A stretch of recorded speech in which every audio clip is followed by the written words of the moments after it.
I heard my name through the bathroom door, and something in the way she said it made my blood run cold. Silas? No, he has no idea. He's too stupid to figure it out. My hand froze on the doorknob. Through the thin apartment wall, I could hear my girlfriend Meredith's voice crystal clear. She was on the phone, and she was laughing. That cruel, dismissive laugh I'd never heard from her before. Not in our 3 years together. "I've been playing him for months," she continued, her voice dripping with contempt. "The idiot actually thinks I love him. Can you believe it? He's planning to propose next week. I saw the ring in his sock drawer." My legs nearly gave out. The engagement ring I'd spent 6 months saving for, the one I'd picked out with my sister's help, the one I'd hidden so carefully, she knew about it. And she was laughing about it. "Of course I'm going to say yes," Meredith said, and I heard her moving around our bedroom. "The wedding will be perfect. His family has money, Vaughn, real money. His grandmother left him that trust fund, remember? Once we're married, I just need to wait a year, maybe 2 if I have to play the devoted wife, then divorce him and take half of everything." I slumped against the bathroom door, my whole world crumbling. Every "I love you," every kiss, every night we'd fallen asleep in each other's arms, all of it was a lie. "No, he won't suspect anything. I've got him completely wrapped around my finger. You should see how pathetic he is, bringing me flowers every Friday, writing me these ridiculous love notes. Last week, he actually wrote me a poem." I know, right? A grown man writing poetry? It's embarrassing. The poem. I'd spent hours on that poem, trying to capture how she made me feel, how she'd saved me from the darkness after my mother's death. I'd poured my soul onto that paper, and she was mocking it to someone named Vaughn. "Listen, I have to go. He'll be out of the shower soon. But we're still on for tomorrow night, right? Tell Celeste to meet us at that new bar downtown. I'll make up some excuse about visiting my sick aunt again." Yeah, same aunt who's been dying for 6 months now. Silas believes anything I tell him. It's actually sad how trusting he is. I heard her end the call, heard her footsteps approaching the bathroom. I turned on the shower quickly, my hands shaking so badly I could barely grip the faucet. The water cascaded over me, mixing with the tears I didn't even realize were falling. How had I been so blind? Let me take you back to the beginning, to when I thought I'd met the love of my life. My name is Silas Brennan, and 3 years ago, I was a different person. I was 28, working as a software developer for a tech startup in Portland, and I'd just lost my mother to cancer. She'd fought for 2 years, and I'd been by her side through every chemo treatment, every surgery, every false hope and crushing setback. When she finally passed, I was devastated. Mom had been my best friend, my anchor. My father had left when I was 12, and it had been just the 2 of us against the world. She'd worked 2 jobs to put me through college, sacrificed everything for my future. And just when I'd finally started making good money, just when I could finally take care of her the way she'd taken care of me, cancer stole her away. The grief was suffocating.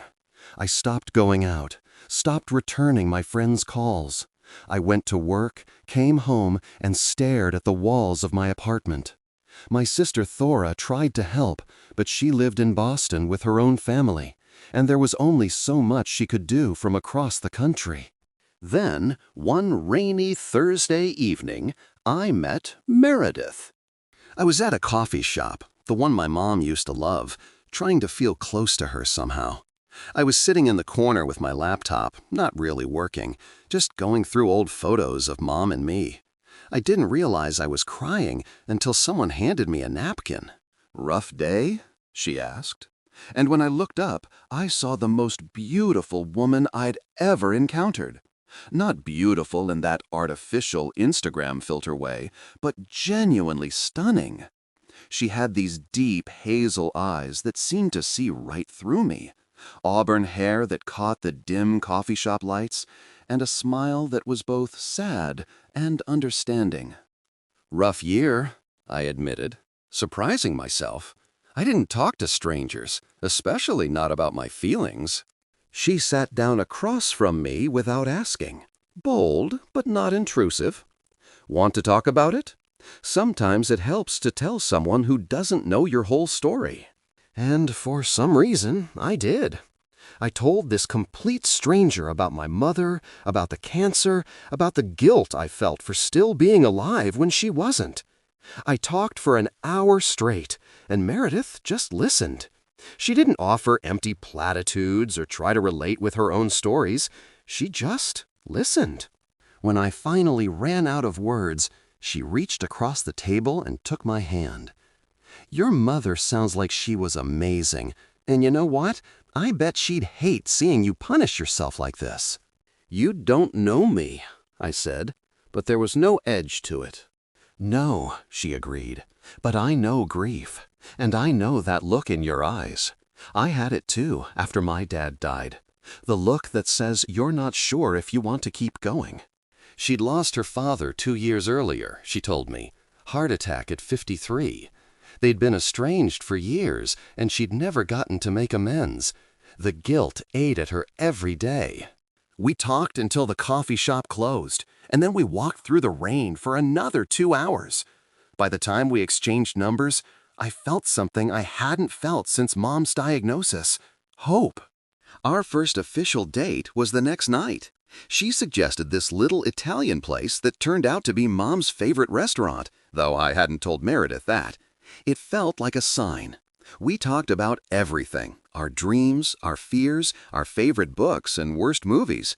She was working as a freelance graphic designer, she said, building her client base slowly but surely. I love the freedom, she told me over tiramisu. Being my own boss, making my own schedule, plus I can work from anywhere. Maybe one day I'll just pack up and travel the world, laptop in tow. That sounds amazing, I said. I've always wanted to travel more. Mom and I had plans to visit Ireland. That's where her family was from, but we never got the chance. Meredith squeezed my hand. Then you should go, for both of you. 3 months into dating, she moved in with me. It seemed fast, but nothing about our relationship felt rushed. It felt like coming home. She brought life back into my apartment, plants in every window, art on the walls, music always playing. She cooked elaborate meals and insisted we eat at the actual dining table instead of in front of the TV. She made me laugh again. You're saving me, I told her one night, about 6 months in. We were lying in bed, her head on my chest, my fingers running through her hair. No, she said, tilting her head up to look at me. You're saving yourself. I'm just here to remind you that you're worth saving. God, I was such a fool. Looking back now, there were signs, little things I explained away because I was so desperate to believe in our fairy tale. The way she'd sometimes slip up and mention expensive restaurants she'd supposedly never been to. The calls she'd taken private, always stepping out onto the balcony or into the bathroom. The way she knew exactly what to say to make me feel better, like she'd studied me and found all my weak spots. But the biggest sign? The way she reacted when my grandmother died and left me her estate. Grandma Irene passed away 1.5 years into our relationship. It was expected. She was 93 and had been in hospice care, but it still hit hard. She was my last connection to Mom, and losing her felt like losing Mom all over again. The will reading was a shock. I knew Grandma had some money saved, maybe enough to help with a down payment on a house someday.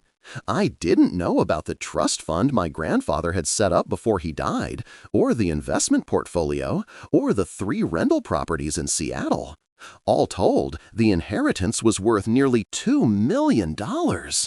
Oh my God, Silas! Meredith said when I told her, her eyes wide. That's life-changing money. I guess, I said, feeling overwhelmed. I don't even know what to do with it. It doesn't feel real. She pulled me into a hug, and I could feel her trembling. I thought it was excitement for our future. Now I know it was the moment she realized she'd hit the jackpot. Things changed after that, subtle at first. Meredith started talking about marriage more, dropping hints about rings and venues. She'd pull up Pinterest boards of wedding dresses just for fun and leave bridal magazines around the apartment. She became more affectionate in public, more possessive. At the time, I thought she was just feeling more secure in our relationship. I was actually happy about it. "We should start thinking about our future," she said one night over dinner, about 2 months after the inheritance. "Where we want to live, how many kids we want, that kind of thing." Kids? I nearly choked on my wine. We'd never talked about kids before. "Well, yeah, I mean, not right away, but eventually. Don't you want a family?" The truth was, I did. I wanted what my parents should have had, a loving marriage, children, the whole picture. And I wanted it with Meredith. "I do," I said. "I really do." She beamed at me, and for a moment I could see our whole future spread out before us. The house with the white fence, the kids playing in the yard, growing old together. It was everything I'd never dared to dream of after Mom died. I started planning the proposal 2 months ago. I wanted it to be perfect, the story we'd tell our grandchildren. I enlisted Farah's help, and we spent hours looking at rings online, trying to find something that captured how Meredith made me feel. We finally settled on a vintage Art Deco ring with a 2-carat center diamond surrounded by sapphires. It cost $30,000, but what was money compared to the happiness she'd brought into my life? I hid it in my sock drawer, wrapped in an old gym sock, thinking I was being clever. I planned to propose next week, on the 3-year anniversary of the day we met. I'd rented out the entire coffee shop where we'd first talked, hired a photographer to hide in the corner, arranged for her favorite flowers to be everywhere. I'd even written new vows, not a poem this time, but promises I intended to keep for the rest of my life. But now, standing in the shower with her words echoing in my head, I realized I'd been planning a proposal to a woman who didn't exist. The Meredith I loved was a character, a performance designed to extract maximum value from the lonely, grieving man she'd found in that coffee shop. I stayed in the shower until the water ran cold, trying to figure out what to do. My first instinct was to confront her immediately, to storm out and demand answers. But something held me back. Maybe it was the calculating tone in her voice, the casual cruelty of her words. This wasn't a woman who'd feel remorse if caught. She'd just deny everything, spin some story, maybe even turn it around on me somehow. No, I needed to be smart about this. I needed proof. When I finally emerged from the bathroom, Meredith was sitting on our bed, scrolling through her phone. She looked up and smiled. That same warm, loving smile that had convinced me she was my soulmate. "There you are! I was starting to think you drowned in there." She stood and wrapped her arms around me, seemingly unbothered by my damp skin. "You okay? You look a little pale." "Just tired," I managed, fighting the urge to push her away. "Long day at work." "Oh, baby." She reached up and touched my cheek, and I had to force myself not to flinch. "Why don't you lie down? I'll make you some tea. Actually, I think I might go for a run. Clear my head." She frowned. "It's almost 9 o'clock." "I know. I need to move, you know? I'll be back in an hour." I could see her weighing whether to push it, but finally she shrugged. "Okay, be safe. Love you." "Love you too." I lied, the words ashes in my mouth. I threw on running clothes and escaped into the night. I didn't actually run. I walked to a 24-hour diner 3 blocks away and called Thora. Silas? It's late there. Everything okay? No, I said, and then everything poured out. I told her about the phone call, about what Meredith had said, about the engagement ring she'd mocked. There was a long silence when I finished. Then, That fucking bitch! Thora didn't swear often, so hearing it made me feel validated somehow. What do I do? First, you don't let on that you know. Can you do that? Can you pretend everything's normal? I don't know. Maybe, for a few days. That's all we need. Listen, I'm going to call my friend Hadley. She's a private investigator. She helped my college roommate during her divorce. If Meredith's running a long con, there'll be evidence. Other victims, maybe. A history. You think she's done this before? Silas, normal people don't casually plan to marry someone for their money. This isn't her first rodeo. Trust me. The next 3 days were torture. I went to work, came home, ate dinner with Meredith, watched TV with her, slept beside her, all while knowing the truth. She was a better actress than I ever could be. Every kiss seemed genuine, every laugh authentic. If I hadn't heard that phone call myself, I'd never have believed she was capable of such deception. Meanwhile, Hadley got to work.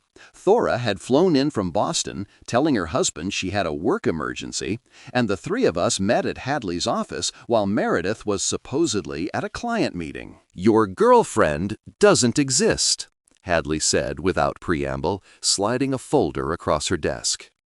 "What do you mean?" Meredith Carville, freelance graphic designer, born in Minneapolis, graduated from UCLA. None of it's real. The real Meredith Carville died in a car accident 5 years ago. Your girlfriend stole her identity. The room spun. I grabbed the edge of the desk to steady myself. Her real name is Natasha Volkov, Hadley continued. At least that's one of her names. She has at least 4 identities that I found so far. And you're not her first victim.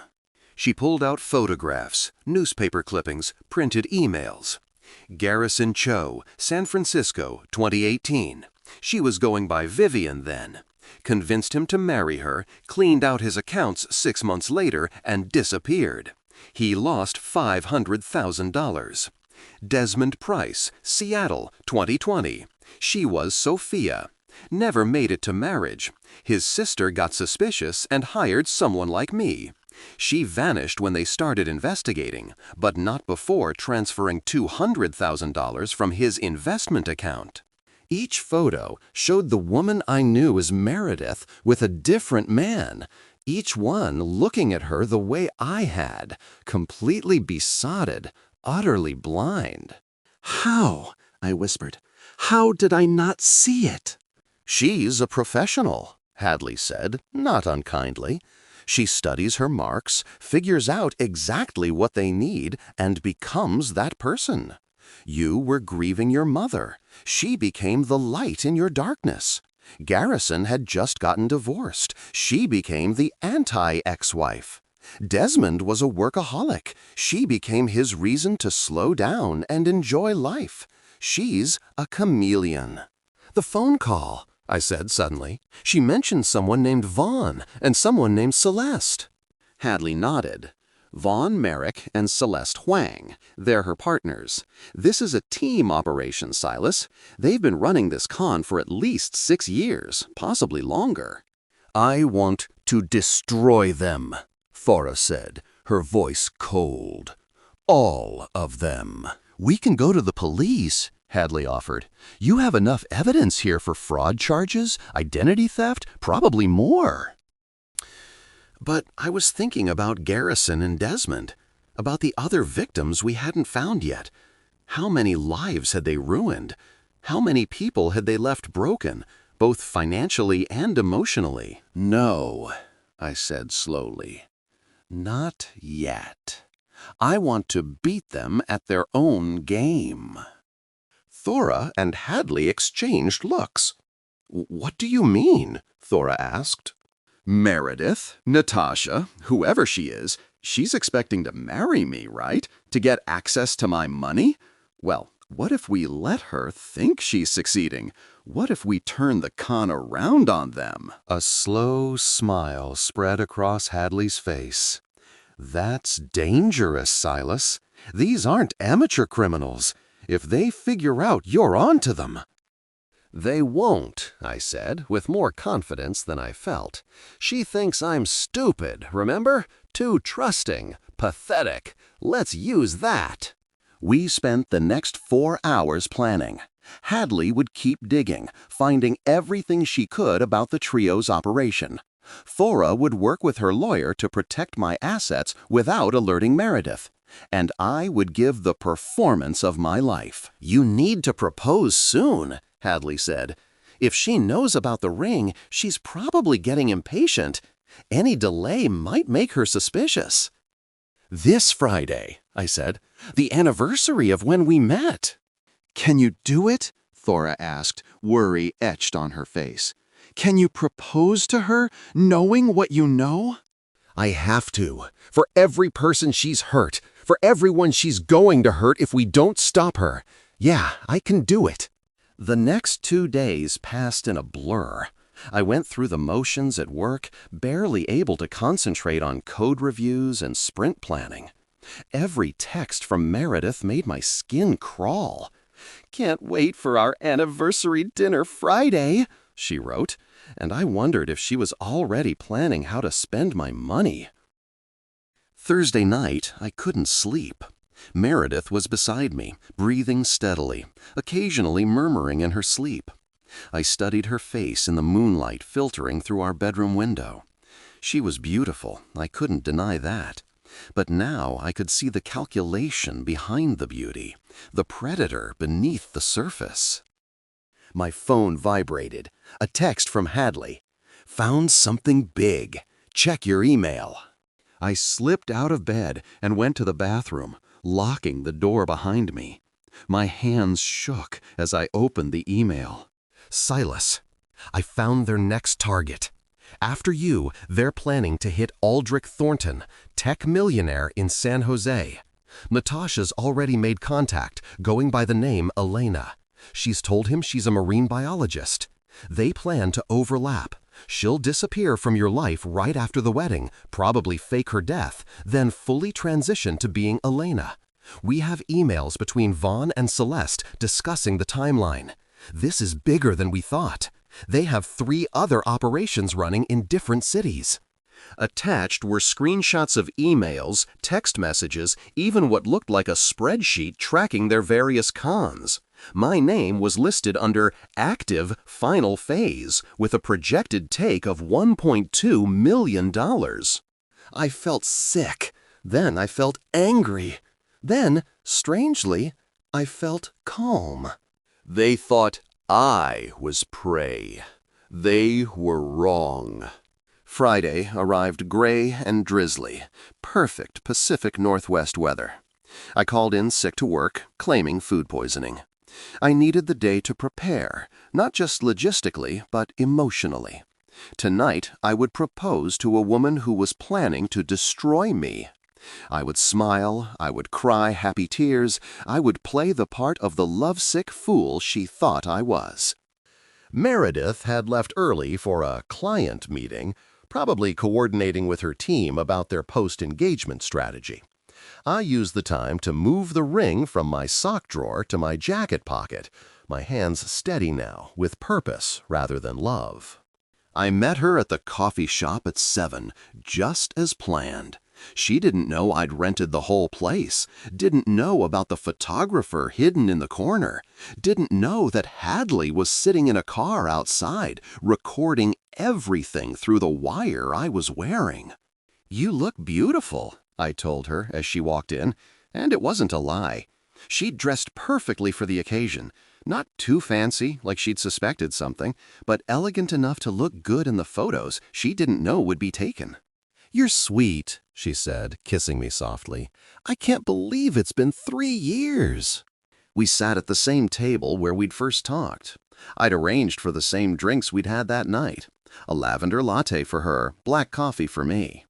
We chatted about nothing for a few minutes, and I watched her start to relax, probably thinking this was just a normal anniversary dinner. Then I stood up. "Silas?" She looked confused. "What are you doing?"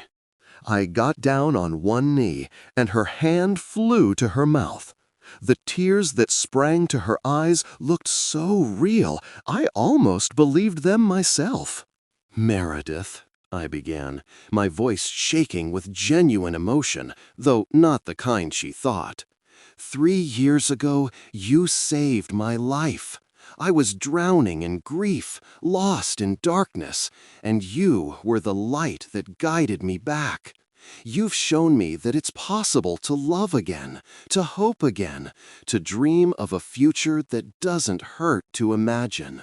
She was crying now, perfectly timed tears rolling down her cheeks. The photographer was capturing every moment.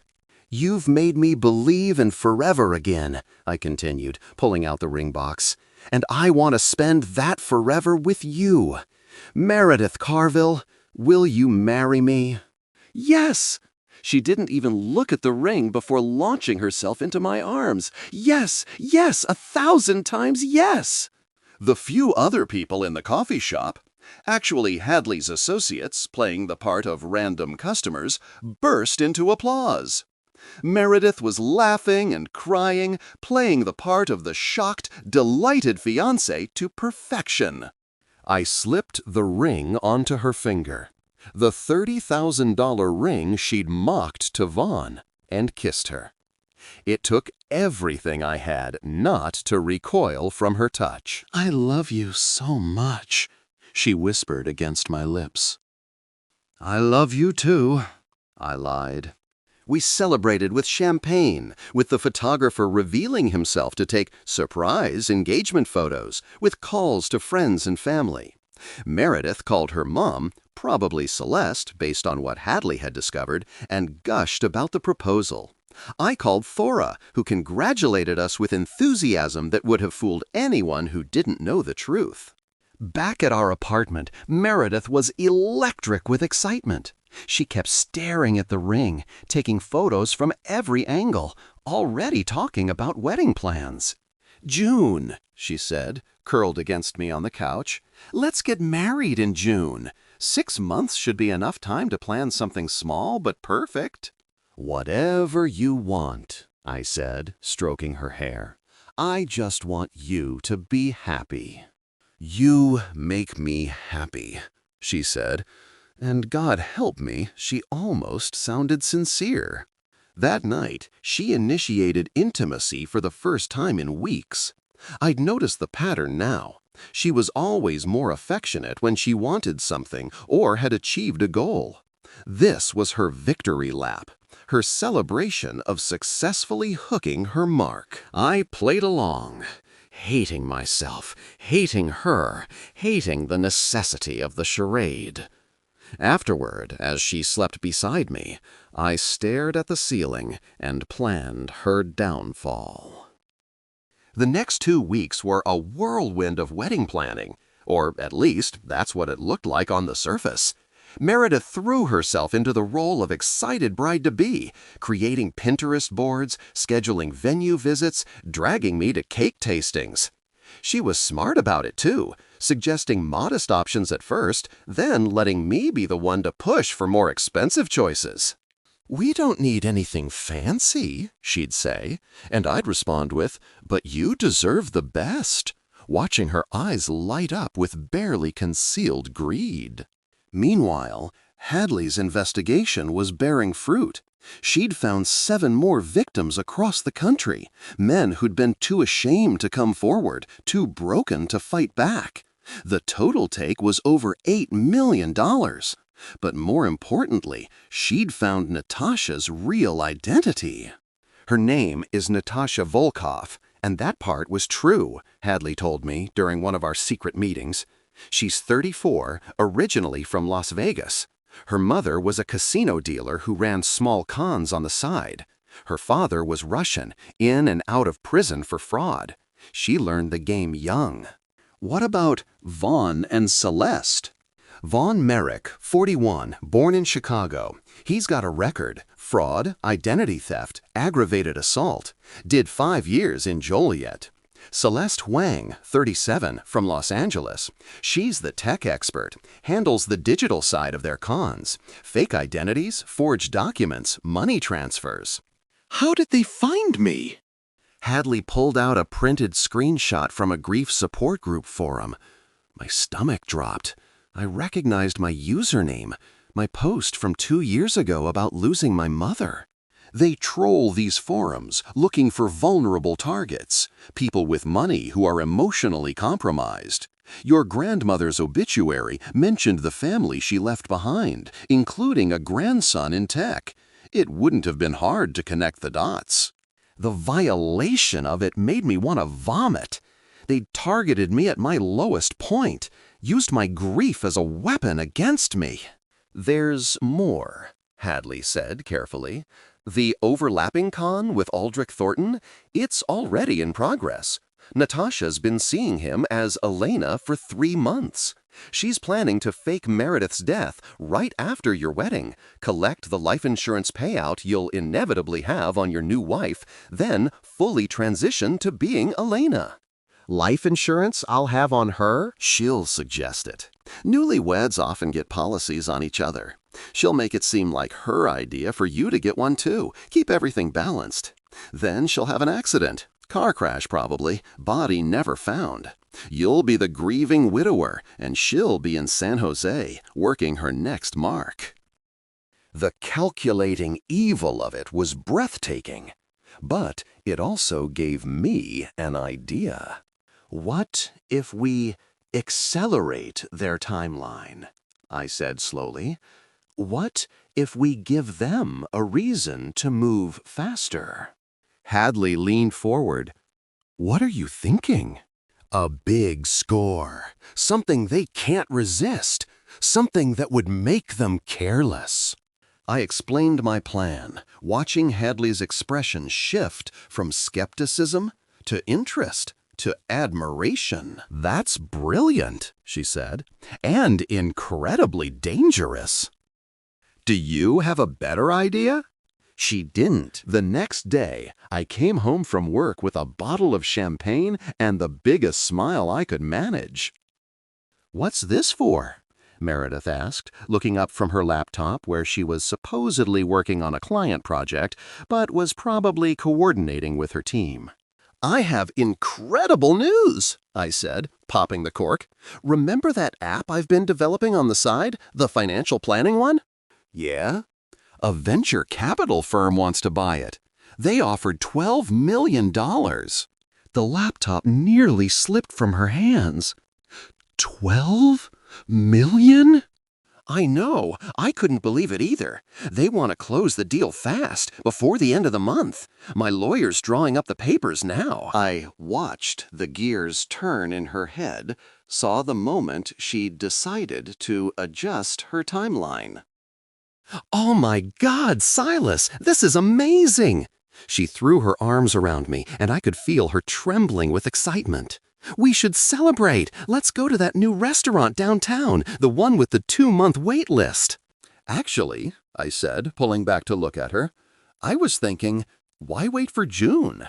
For the wedding? Why wait? We could go to Vegas next weekend, get married now. We don't need a big wedding. I just need you. Her eyes went wide. I could practically see her calculating. Marry me now, get access to the current inheritance plus the fictional 12 million, then disappear. It was too good to pass up. Are you serious? She asked. Dead serious. What do you say? Want to be spontaneous? Yes, she kissed me hard. Yes, let's do it. Vegas next weekend. She immediately got on her phone, texting rapidly, coordinating with Vaughn and Celeste, no doubt. I pretended not to notice, pouring more champagne, playing the role of the excited groom-to-be. I need to go tell my mom in person, she said suddenly, grabbing her jacket. She'll be so surprised. Is that okay? I'll be back in a couple hours. Of course. Tell her I said hi. The moment she left, I called Hadley. She took the bait. My contact in Vegas is ready. Are you sure you want to do this? I'm sure.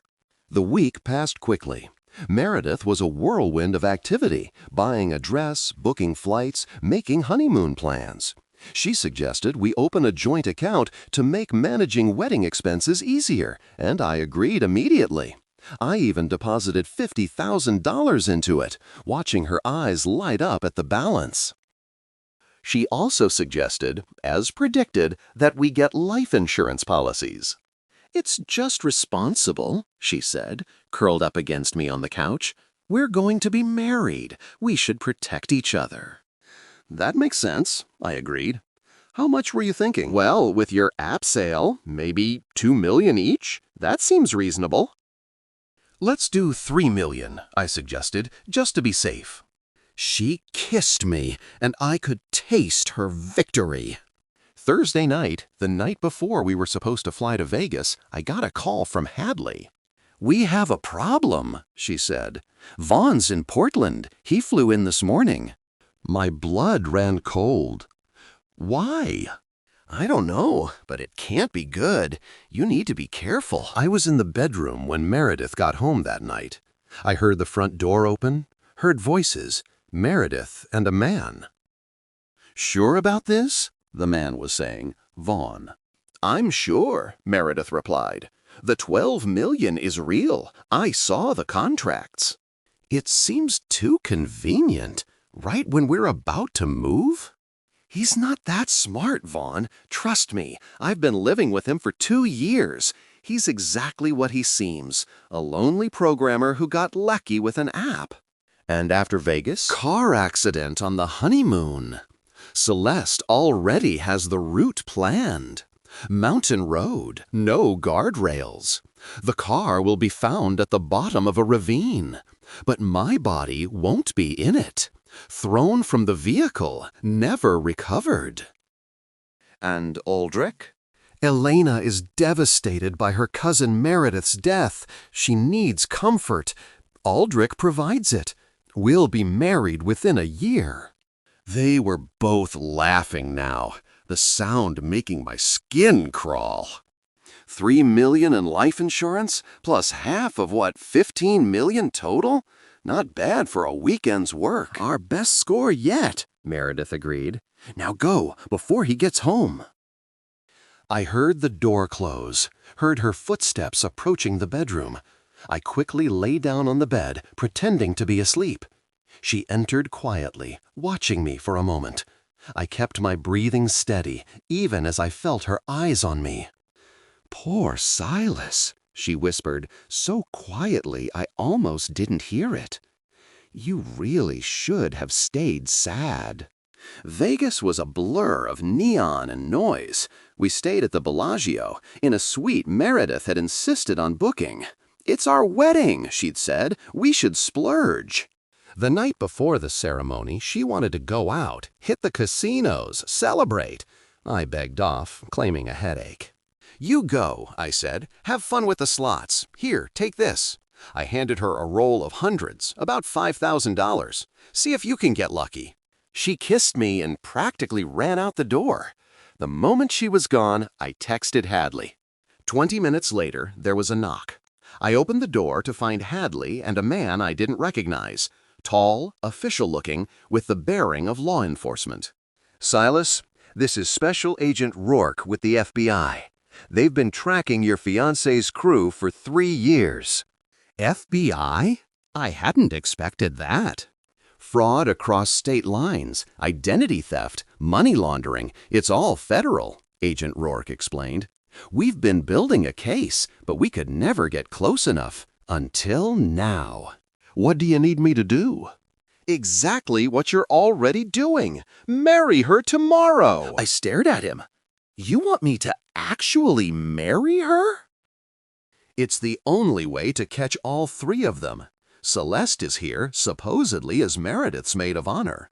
Vaughn's playing the role of your best man. They're all together for the first time in 2 years. The moment the ceremony ends, we'll arrest them. And the marriage?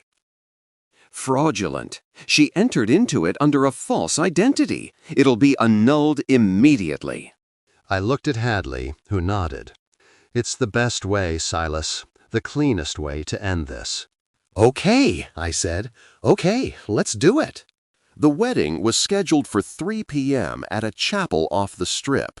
Not one of the tacky Elvis ones, but something that tried for elegance and almost achieved it. I stood at the altar in a rented tux, watching Vaughn take his position as my best man. He was handsome in a sharp, dangerous way, with cold blue eyes that assessed everything like a predator. Nervous? He asked me with a smile that didn't reach those eyes. A little, I admitted. Don't be. Meredith's crazy about you. The lie came so easily to him. The music started, and Celeste walked down the aisle first, wearing a deep purple dress. She was stunning, I had to admit. All 3 of them were. They'd turned their looks into weapons, and they wielded them expertly. Then came Meredith. She'd chosen a simple white dress, nothing too fancy, playing the part of the impromptu bride. But she looked radiant, her smile bright enough to blind. For a moment, just a moment, I remembered why I'd fallen for her illusion. She was looking at me like I was her whole world, and if I hadn't known the truth, I would have believed it. She reached the altar and took my hands. They were steady, warm. Mine were shaking. "You okay?" she whispered, seeming genuinely concerned. Just happy, I whispered back.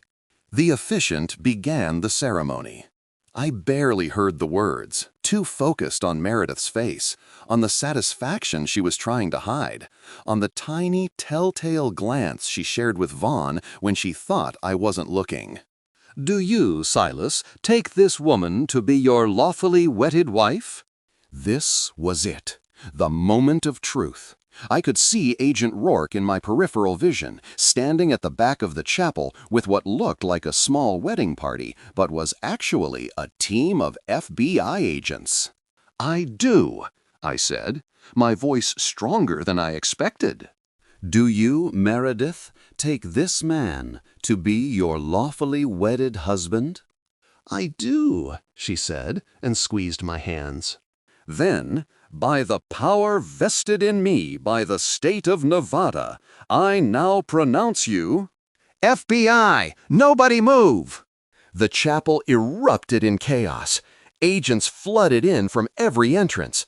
Vaughn immediately tried to run, but was tackled before he made it 3 steps. Celeste froze, her hands slowly raising. And Meredith just stared at me. You knew, she said, and it wasn't a question. I heard your phone call 3 weeks ago. You called me stupid, pathetic, said you were playing me. For the first time since I'd known her, she looked genuinely shocked. Then, incredibly, she laughed.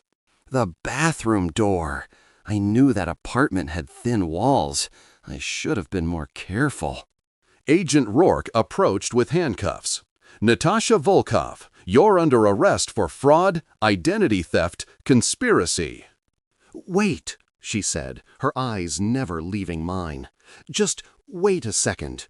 She looked at Agent Rourke. I'll tell you everything. Every con, every victim, every hidden account. All of it. Just give me 1 minute with him. Rourke looked at me. I nodded. You played it perfectly, she said, stepping closer. The grieving son, the trusting fool. You were better at the con than I was. It wasn't a con. I was exactly who I appeared to be. That's the difference between us. She studied my face for a long moment. You know the really fucked up thing?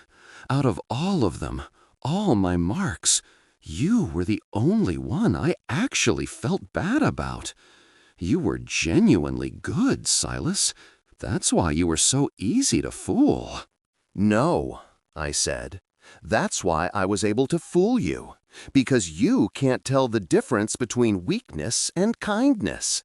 You thought my trust made me stupid, but it just made me human." Something flickered in her eyes. Regret? Pain? Or just another performance? I'd never know. "The money from your grandmother," she said quickly as Rourke stepped forward with the cuffs. "I never touched it. I was waiting until after we were married. It's all still there." "I know," I said. "I moved it the day after I heard your call." She laughed again, but this time it sounded almost admiring. "You really did play it perfectly." As they led her away, she turned back one more time. "For what it's worth, some of it was real. Not the love, but the understanding, about grief, about loss. My father really did die. Not 2 years ago. I was 15. But that pain, that was real." I didn't respond. What was there to say? That I was sorry for her loss? That I understood why she'd become what she was? I couldn't give her that. She'd taken my genuine grief and weaponized it against me. Whatever pain had shaped her, she'd chosen to spread it to others. The chapel emptied quickly. Vaughn and Celeste were in custody, already being transported. Hadley appeared at my side. "You okay?" "I don't know," I said honestly.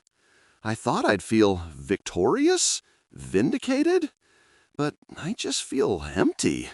"That's normal.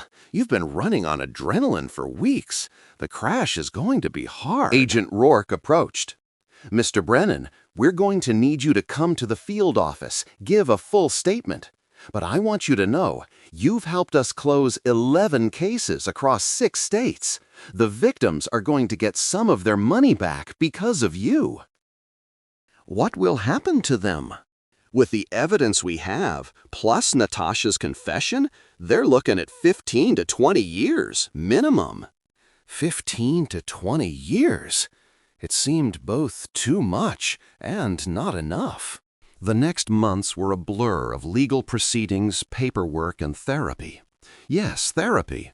Thora insisted, and she was right. I'd been violated in a way that was hard to articulate. My grief, my love, my trust, all of it had been used against me. Dr. Brennan, ironic that she shared my last name, helped me process it all. "You're grieving again," she told me during one session. "Not just the relationship, but the person you thought you were in that relationship. The future you thought you were building. It's all a loss, and it needs to be mourned." She was right. I grieved for the Meredith I'd thought I'd known, the one who'd held me while I cried about my mother, who'd made me laugh again, who'd brought light back into my world. That person had never existed, but my feelings for her had been real. The pain of losing her was real too. The trial was harder than I expected. Seeing Natasha again, this time in an orange jumpsuit, her hair pulled back, no makeup, she looked smaller, younger, more vulnerable. But when she took the stand, when she detailed her crimes with clinical detachment, I remembered what she really was. She kept her word about confessing everything. Every victim, every false identity, every hidden account. The FBI recovered nearly $4 million that was returned to victims. It wasn't everything, but it was something.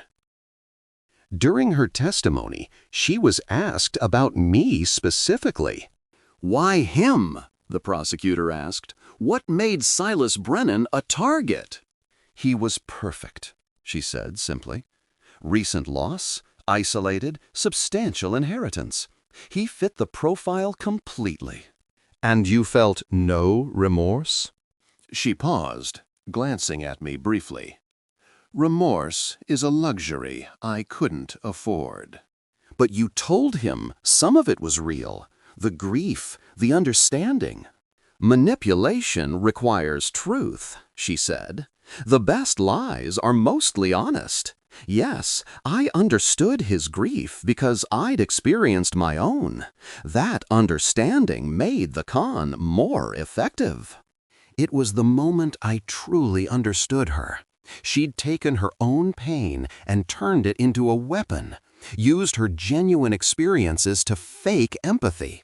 It was brilliant and terrible.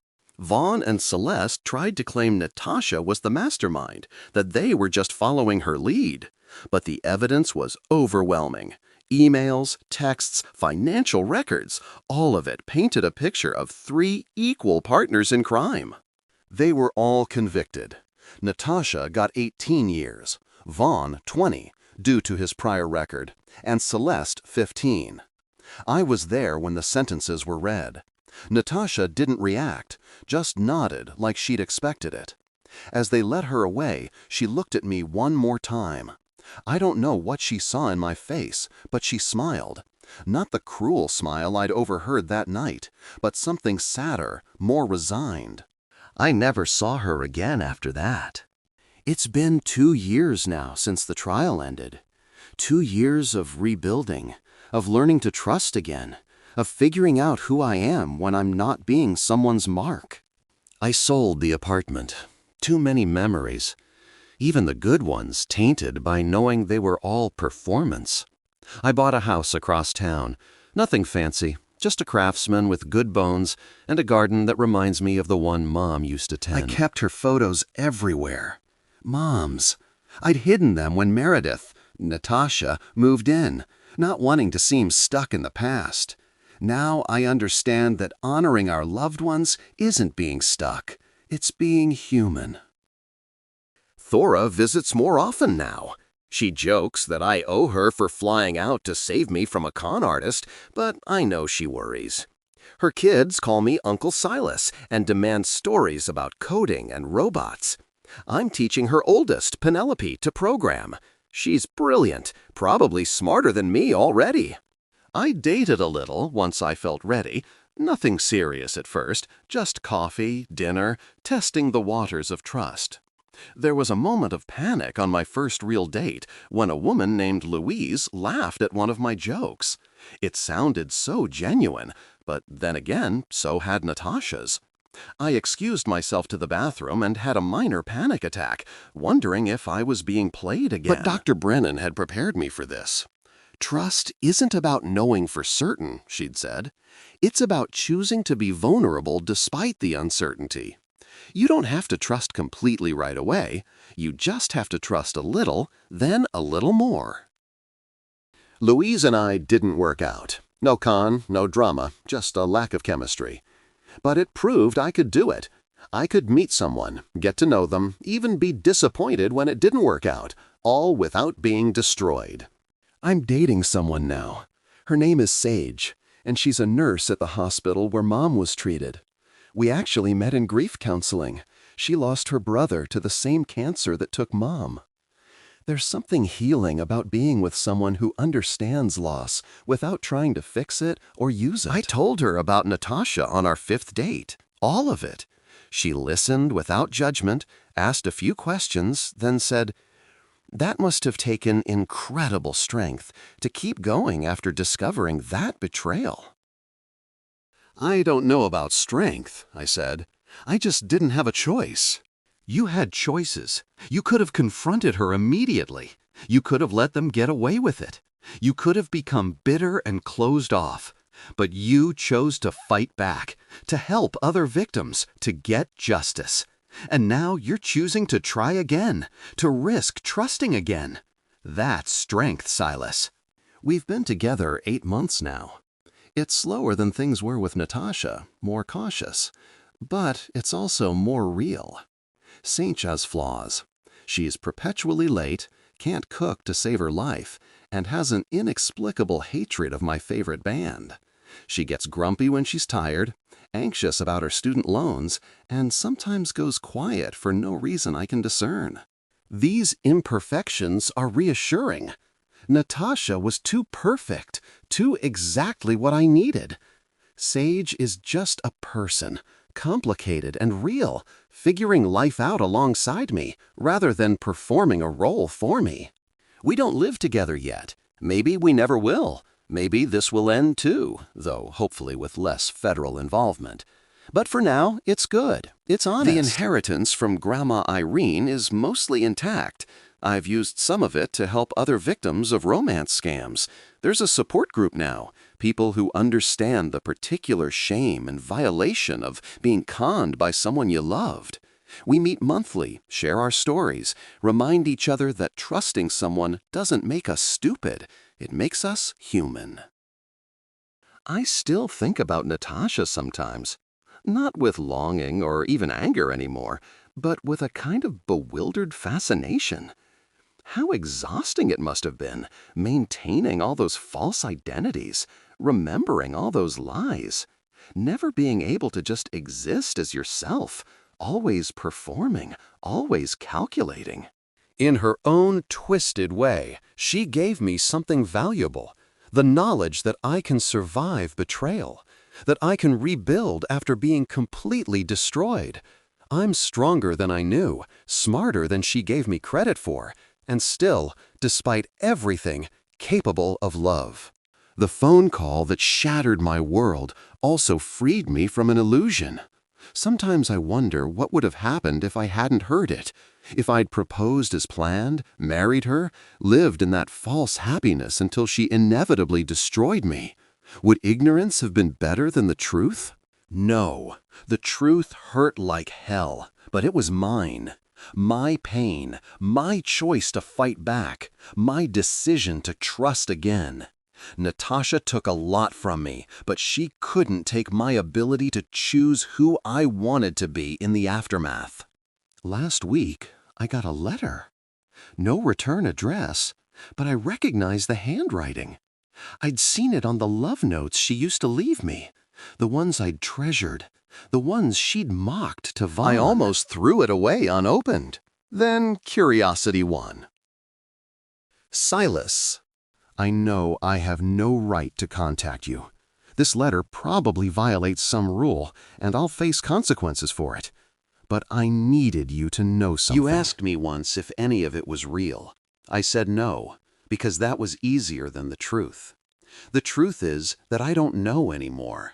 I played a role for so long that I lost track of where the performance ended and I began. Maybe there was never a difference. Maybe I've been performing my whole life, even for myself. You were supposed to be easy, grieving, lonely, trusting, the perfect mark. But you were also kind, in a way I'd never encountered before. Not nice. Nice is surface level, easy to fake, but genuinely kind. You brought me soup when I was sick, even though I wasn't really sick. You held my hair when I pretended to have food poisoning. You never asked for anything except honesty, the one thing I couldn't give you. I'm not asking for forgiveness. I don't deserve it, and I don't think I'd know what to do with it if you offered. I'm just telling you that out of all the roles I played, being loved by you was the closest I ever came to being real. Don't trust again because of me, but don't stop trusting because of me either. The world needs people like you, people who choose to believe despite the evidence against it. That's not stupidity, it's hope. And hope is the one thing I successfully stole from myself. I won't contact you again. Nuh. I read the letter 3 times, then put it in a drawer. I didn't throw it away, didn't burn it dramatically. It was just another piece of the story, neither redemption nor manipulation. Maybe she meant it. Maybe it was another con, a long game I couldn't see. It didn't matter anymore. That night, I cooked dinner for Sage, badly. We ended up ordering pizza, and told her about the letter. How do you feel about it? She asked. I don't know, I admitted. Sad, I guess, for her, for who she could have been if she'd chosen differently. But not sad for yourself? I thought about it. No, not anymore. I survived. I'm here, eating terrible pizza with someone I care about, living a life that's mine. She's in prison, probably running some new angle on her cellmates, but still trapped in her own performance. If anyone lost here, it wasn't me. Sage reached across the table and took my hand. Her grip was warm, steady, real. "You know what I love about you?" she said. "My devastating good looks? My incredible coding skills? My ability to burn pasta?" She laughed. "Your heart. Despite everything, you still lead with your heart. That's brave, Silas. That's the bravest thing I know." Tomorrow marks 3 years since I heard that phone call through the bathroom door. 3 years since my world imploded. 3 years since I discovered I was living with a stranger, loving an illusion, planning a future with someone who saw me as nothing more than a bank account with a pulse. I'm going to mark the anniversary, but not the way you might think. No dwelling on the pain, no anger at the betrayal. Instead, I'm going to that coffee shop, the real one where we met, not the reconstructed scene of my fake proposal. I'm going to sit at that same table where I once cried to a stranger about my mother, where a con artist saw an opportunity and I saw salvation. But this time, I'll be there with Thora. We're going to drink overpriced lattes and remember Mom. Really remember her. Not the sanitized version I presented to Natasha, but the real woman who burned dinner regularly, who sang off-key in the car, who taught me that strength isn't about never falling. It's about getting back up. And maybe, while we're there, I'll think about Natasha too. Not with bitterness or longing, but with something closer to pity. She's brilliant, beautiful, and utterly lost. She could have been anything, chosen any life, but she chose to be a ghost, haunting other people's happiness. I chose differently. After the betrayal, after the anger, after the grief, I chose to remain myself. Trusting, hopeful, maybe a little naive. The same person who sat in that coffee shop 3 years ago, devastated by loss, but also the person who let a stranger comfort him, who chose to believe in the possibility of connection despite the pain. Natasha thought those qualities made me the perfect victim.